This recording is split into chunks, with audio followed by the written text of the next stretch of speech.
students, now in this video we are going to discuss about 11th standard computer science chapter 10 flow of control.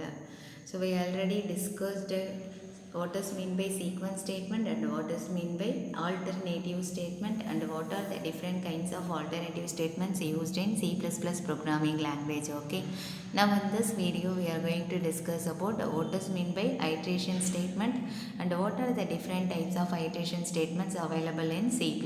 Okay, an iteration is a sequence of one or more statements that are repeatedly executed until a condition is satisfied. So what is mean by iteration or looping? Some set of statements can be executed repeatedly, that is again and again, until a condition is satisfied. Okay, so these statements are also called as control flow statements. Why we need iteration statements means it is used to reduce the length of code, to reduce time and to execute program, and it takes less memory space. That is, same code can be repeated more than one time, so the memory space is saved. So the length of the code is also reduced. Okay, there are three different kinds of iteration statement used in C++ programming language, that is for, while, do while. So what are the three different kinds of iteration statement?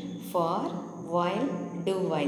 Now you can see what are the different parts available in iterative statement, that is loop statement. Initialization expression, text expression, update expression and body of the loop. So initialization expression means what is the initial value is given to the variable. When the control enter into the loop, it takes the initial value. The initial value is executed only once at the beginning of the loop, that is at the starting time of the loop. Okay, and then text expression. If you want to check the condition, that condition is written to the text expression. Okay, so the text expression is an expression or condition whose value decide whether the loop body will be executed or not. Okay, so if the text expression is true, then loop body can be executed. When the text expression is false, then it skip the loop body. Okay, so based on the value of loop expression, text expression, the body of the loop can be executed, otherwise the loop is terminated. Okay, update expression. This expression is used to change the value of the loop variable. This statement is executed at the end of the loop after the body of the loop is executed. Okay, so this update expression is used to change the value of the loop. And then body of the loop, that is a statement or set of statements forms a body of the loop that are executed repeatedly. Okay, so for example, when you are writing for loop, after the for statement we are using curly braces to specify the set of statement. Okay, that set of statements is known as the body of the loop. And then now you see the for loop. Okay, how the for loop can be written in C++ programming language. For loop is also called as a entry controlled loop, and it is also the easiest looping statement which allows code to be executed repeatedly. It contains three different statements, that is initialization, condition or text expression. Okay, and then update expression. So initialization, condition, update expression. There are three parts are available, and these parts are separated by semicolon. Okay, now you can see the for loop, syntax for loop. For initialization, semicolon, test expression, semicolon, update expression within bracket s.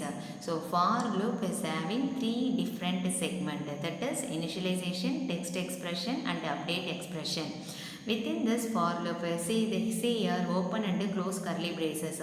Within this curly braces we are having statement 1, statement 2, etc. Okay, so these statements are known as body of the loop. Okay, so from this statement at last we have to give the update expressions. Okay, that is the statements are listed within the curly braces. The set of statements is known as the body of the loop. Okay, so now you can see the This initialization part, we already know, no, the initialization part is executed only once. That is the initialization value which takes only once. When the control enter into the loop, it takes the initial value and then it evaluate the test expression. If the text expression is true, then it execute the body of the loop.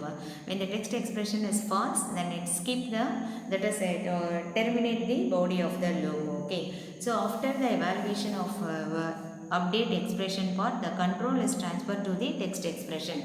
Maybe when the text expression is true, it executes the body of the loop. See this flow chart. When the control enter into the loop, it takes the initial value, okay, and then it go and check the condition. If the condition is true, the body of the for loop can be executed, okay. Again it goes to the update statement. It increase the value of the control variable. Again it check the test expression. This process can be repeated until this test expression it gets the value false. So once this test expression is false, it exits from the loop, okay. Exit for loop and goes to the some other statement. So whenever the test expression is true, body of the for loop can be executed and the control again transferred to the update statement and then it check the condition, okay. For each iteration it check the condition. For each repetition it check the condition. When the condition is true, the repetition can be take place. Otherwise it exit from the loop, okay. So now you can see the example program. This program is going to display numbers from 0 to 9 using for loop, okay. So this is a very simplest program.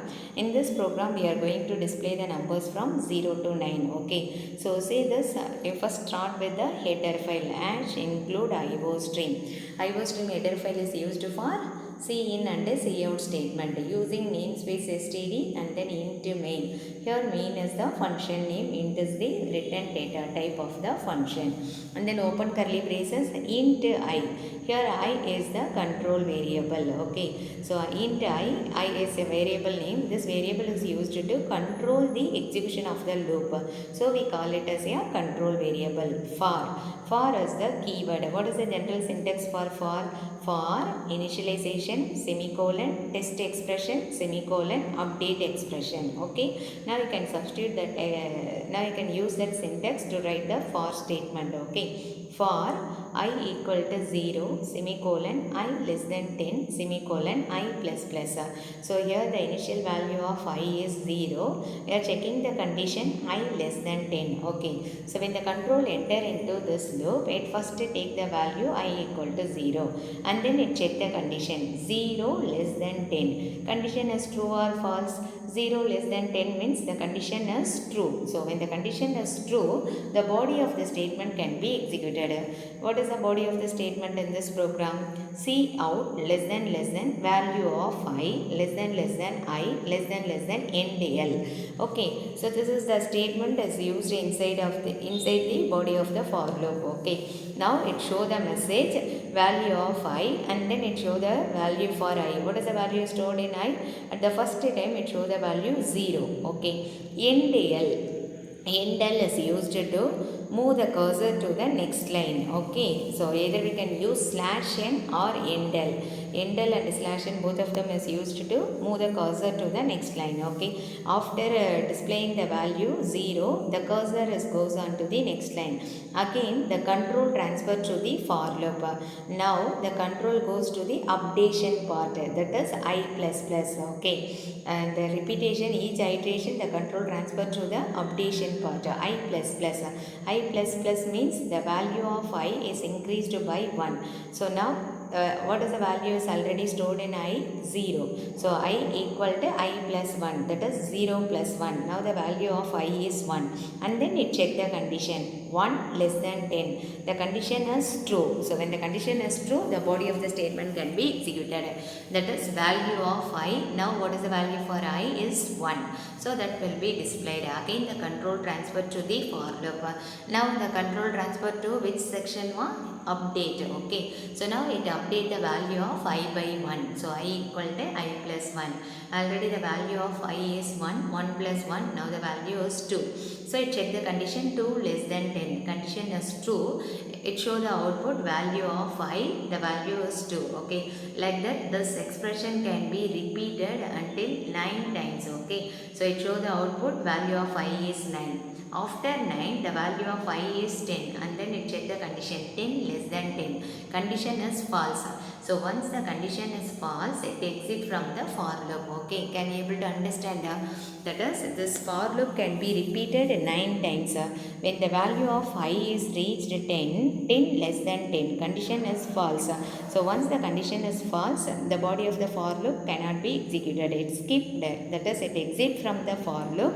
So it goes to the return 0. The statement return 0 will be executed. Okay. So it show the output like this. Value of I is 1 to 9. Okay. So this is a simple example of for loop. Now you can see the following lines describe the working of the above given program. That is, I already told initialization expression that I equal to 0.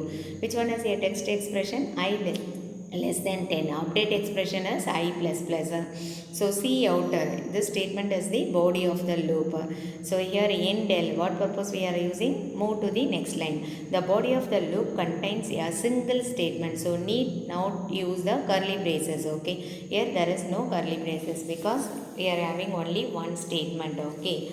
And then see the next example. In this example we are going to sum the numbers from 1 to 10 using for loop. Okay. So how we can write? We just declare two variable I and sum. Here I is the control variable and sum variable is used to store the total. Okay.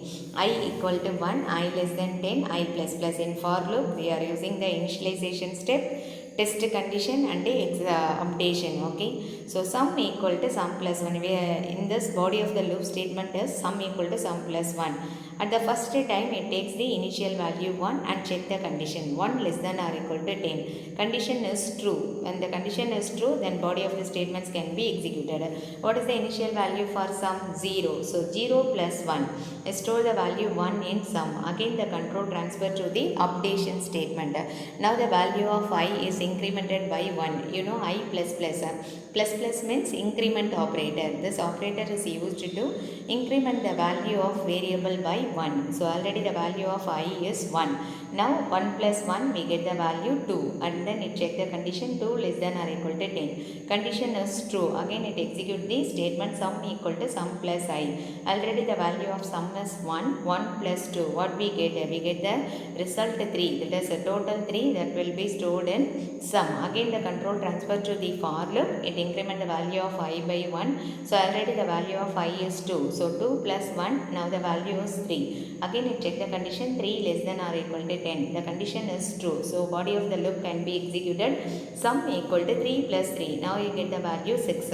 So like that the loop is repeated until the value of I is get 11. So once the value of I is 11, then you check the condition 11 less than or equal to 10. Condition is false. When the condition is false, the control exit from the for loop. Okay, and then it goes and execute the cout statement. Cout the sum of 1 to 10 is. So what is the total value? 1 to 10. So the total value is 55. Okay, the sum of 1 to 10 is 55. That will be shows on your output. Okay, and then return 0. The program is ends by using the in curly braces. Okay, so like this, a for loop can be used to write a simple programs. Variations of for loop, that is we can use for loop in different ways. That is either we can omit a initialization part or condition part or the updation part. Okay, multiple initialization is also possible. Here we are see this example. In this example we are initializing two variable, that is I, j. I equal to 0, j equal to 10. Okay, and then we are using two update statement, I plus plus comma j minus minus. So multiple update expressions can be separated by commas. And then we can also use different types of for loop statements. That is, see this, in this initial and updations are omitted. Okay, we are not giving the initial expression as well as update expressions are skipped. Here we are having only condition checking. So in this the update expression is not given, but a semicolon is necessary update expression. Okay. So in the above code, neither the initialization nor the update expression is given in the statement. If both or any one of the expressions are absent, then the control is transferred to the conditional part. Okay. And then infinite loop. If you are not specifying the condition, the statements can be repeatedly executed. It is not end. Okay. It does not comes to the end. That type of loop is known as a infinite loop. Okay. So similarly, the following for loop also forms an infinite. Here also you can see the three parts are empty. There is no initialization, no test condition, no updation. This is also leads to the infinite loop. And then empty loop, that means when you put semicolon and that for loop itself, that statement can be executed only once. So we call it as a empty loop statement. Okay, empty loop means a loop that has no statement in this body is called an empty loop. Okay, so see this example, for I equal to 0 semicolon I less than or equal to 5 semicolon plus equal to I. So here we are giving initial test expression and updation, but at last we are putting semicolon. No, the body of for loop contains a null statement. So if you are giving semicolon means that statements can be end and that place itself. So there is no body of the loop. So this type of for loop statements is known as a empty loop statement. Okay. So declaration of variables in a for loop. We can also declare a variable inside of the for loop. Okay. So in the initialization step itself, we can also declare a variable. So variables are declared before using into the program. So for loop also we can able to declare the variables. Okay. So that's all about for loops used in C++ programming language. In the next video we discuss about the next iteration statement. Okay students, thank you.